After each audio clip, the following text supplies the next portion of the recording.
मध्य प्रदेश को कचरा मुक्त बनाने की कवायद तेज। बड़ी खबर से आप सभी को रूबरू करा रहे हैं, जहां 5,000 करोड़ से हटाया जाएगा शहरों का कचरा। केंद्र सरकार ने 5,000 करोड़ रुपए किए मंजूर। अगले 3 साल में काम पूरा करने की प्लानिंग है, तो कचरे से खाद बनाए जाने की जानकारी सामने आ रही है। बड़ी और अहम जानकारी से आप सभी को रूबरू करा रहे हैं। बढ़ेंगे आगे। सिंगरौली से बड़ी खबर है। एनडीटीवी की खबर का बड़ा असर। बता दें कि मुआवजा माफिया के खिलाफ कड़ा एक्शन।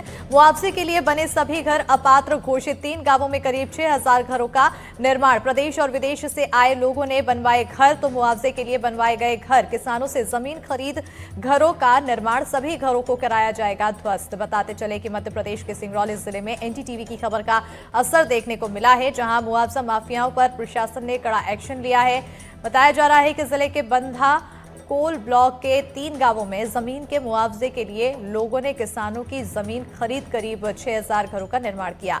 इन लोगों में देश ही नहीं बल्कि विदेश के लोग भी शामिल हैं। मामले को लेकर एनडीटीवी ने खबर दिखाई, जिसके बाद प्रशासन एक्टिव हुआ और मामले की छानबीन की गई, जिसके बाद 3,362 मुआवजे वाले घरों को अवैध घोषित किया गया। और इसी मामले में कलेक्टर चंद्रशेखर शुक्ला से एनडीटीवी ने खास बातचीत की है। बात करने के लिए हमारे साथ में मौजूद हैं सिंगरौली कलेक्टर चंद्रशेखर शुक्ला। सर, सबसे बड़ा सवाल यह है कि मुआवजा माफियाओं को जैसे ही शुरुआत की पता चलता है कि इस क्षेत्र में कोई योजना स्थापित होने वाली है, मुआवजा माफिया बाहर से सक्रिय होते हैं, गांव के लोग तो कम ही रहते हैं। निश्चित रूप से ये देखा गया है कि जब भी कोई प्रोजेक्ट आता है सिंगरौली ज़िले में, तो मुआवजा माफिया खासतौर पर उत्तर प्रदेश, बिहार, राजस्थान, छत्तीसगढ़, दिल्ली और मध्य प्रदेश के अन्य जिलों के लोग यहाँ आकर के एक आरे की ज़मीन खरीदते हैं और उसमें मकान बनाकर मुआवजा प्राप्त करने की कोशिश करते हैं। अभी हमने सबसे पहले चितरंगी से प्रयागराज वाला जो राजमार्ग है, उसमें लगभग 3,300 मकान लोगों ने बनाए थे। उसमें 2,700 मकान हम लोगों ने अवैध घोषित किए हैं। इसी प्रकार जो बंधा कोल ब्लॉक है, यहाँ पर भी बड़े पैमाने पर बाहर के लोगों ने, खास तौर पे यूपी, बिहार, छत्तीसगढ़, यहाँ तक कि 2 ऐसे लोग हैं जो विदेश के हैं, इन्होंने आके यहाँ पे मकान बनाए थे। इस प्रकार जितने ही मकान थे उनको चिन्हित करके 3,362 मकानों को अवैध घोषित किया गया है। और जो वैध मकान थे वो सिर्फ 816 थे जो स्थानीय निवासियों के, तो वो उनको वैध किया गया है, उनको मुआवजे में शामिल किया गया है। और इस प्रकार की कार्रवाई से जो मुआवजा माफिया थे उन पर अंकुश लगाया गया है, उनके इरादों को नेस्तनाबूद किया गया है और भविष्य में एक प्रकार को चेतावनी जारी की गई है कि इस प्रकार का कोई कृत्य करता है तो उसको मुआवजा प्राप्त नहीं होगा। तो मुआवजा माफिया कुल मिलाकर सक्रिय थे, बहुत दिनों से सक्रिय थे और कई परियोजना में उन्होंने सरकारी खजाने को लूटा, मुआवजे की राशि उन्होंने वसूला, रेलवे परियोजना में भी उन्होंने मुआवजे की राशि वसूली। तो इस बार जो आपने चाबुक चलाया है उन पर मुआवजा माफियाओं, आपकी कार्रवाई से पूरे जिले में ही हड़कंप मचा है और खासकर मुआवजा माफियाओं पर किस तरह से देखते हैं? चूँकि इस मुआवजा माफिया में नेता से लेकर इसमें अच्छे लोग कह सकते हैं, अधिकारी, कर्मचारी सभी शामिल है। ऐसा कोई नहीं है जो उस मुआवजा का घर नहीं बनाया है।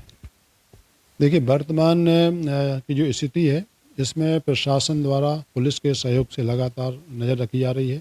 प्रचार प्रसार भी हम लोग करते हैं कि किसी प्रकार कोई अवैध निर्माण ना हो, तो इसमें स्वतंत्र रूप से काम किया जा रहा है। और वर्तमान में इस प्रकार की कोई भी गतिविधि यदि होती है तो उसको तत्काल पकड़ा जाता है और कार्रवाई की जाती है और उनके जो इरादे इनको नेस्तनाबूद किया जाता है। तो क्या माना जाए कि मुआवजा माफियाओं का जो साम्राज्य था वो खत्म हो जाएगा? मुआवजा माफियाओं का राज अब खत्म होने वाला है? देखिए, एक यक्ष प्रश्न यह है कि यदि किसी व्यक्ति को कोई मकान बनाना होता है तो ऐसी जगह बनाता है जहाँ बुनियादी सुविधाएं हों, अस्पताल हो, रोड हो, अन्य इंफ्रास्ट्रक्चर हो। लेकिन यहाँ पर ऐसा देखा गया है कि एक छोटे से गांव में बाहर के लोग आते हैं और मकान बनाते हैं। उनको पता भी होता है कि यह मकान टूटने वाला है, यह गांव विस्थापित होने वाला है, इसके बावजूद मकान बनाते हैं। तो स्पष्ट ही मुआवजे के लालच में मकान बनाते हैं। लेकिन जिस प्रकार से भी कदम उठाए गए हैं उसके हिसाब से आज की डेट में कोई भी मुआवजा माफिया सफल नहीं होने वाला है। यदि कोई ऐसा करता है तो उसके खिलाफ तत्काल कार्रवाई की जा रही है। साफ तौर पे ये थे हमारे साथ में सिंगरौली कलेक्टर चंद्रशेखर शुक्ला, जिनका साफ तौर पे मानना है कि बाहर या अन्य प्रदेशों से आकर मुआवजा की लालच में घर बनाने वाले को अब मुआवजा नहीं मिलेगा। यानी कुल मिलाकर कहने का मतलब यह है कि अब इस जिले में मुआवजा माफियाओं का राज खत्म हो गया है। सिंगरौली से एनडीटीवी के लिए देवेंद्र पांडे।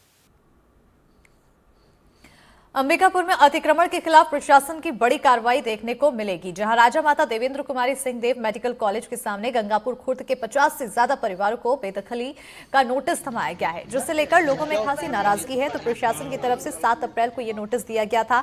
आरोप है कि लोगों ने अतिक्रमण कर यहां पर मकान बनाए हैं। वहीं लोगों का कहना है कि उन्हें अपनी बात रखने का मौका नहीं दिया गया। उन्होंने प्रशासन से वैकल्पिक व्यवस्था की मांग की है, साथ ही जनप्रतिनिधियों से भी गुहार लगा रहे हैं। नोटिस मिला है घर खाली करने का। कितने साल से रह रहे हैं आप लोग? 20-25 साल से। अभी आदेश है कि अगर खाली नहीं करेंगे तो घर में बुलडोजर चढ़ा देंगे। तो हाँ, कैसा घर में दिक्कत बुलडोजर चढ़ा दिया जाएगा बोल रहे हैं। है? कितना डर बना हुआ है अभी? अभी बहुत डर बना हुआ है। घर टूट जाएगा तो कहाँ जाएंगे बाल बच्चे लेके। चाहते क्या हैं आप लोग? हम लोग चाहते हैं कि हम लोग नहीं भागेंगे यहाँ से।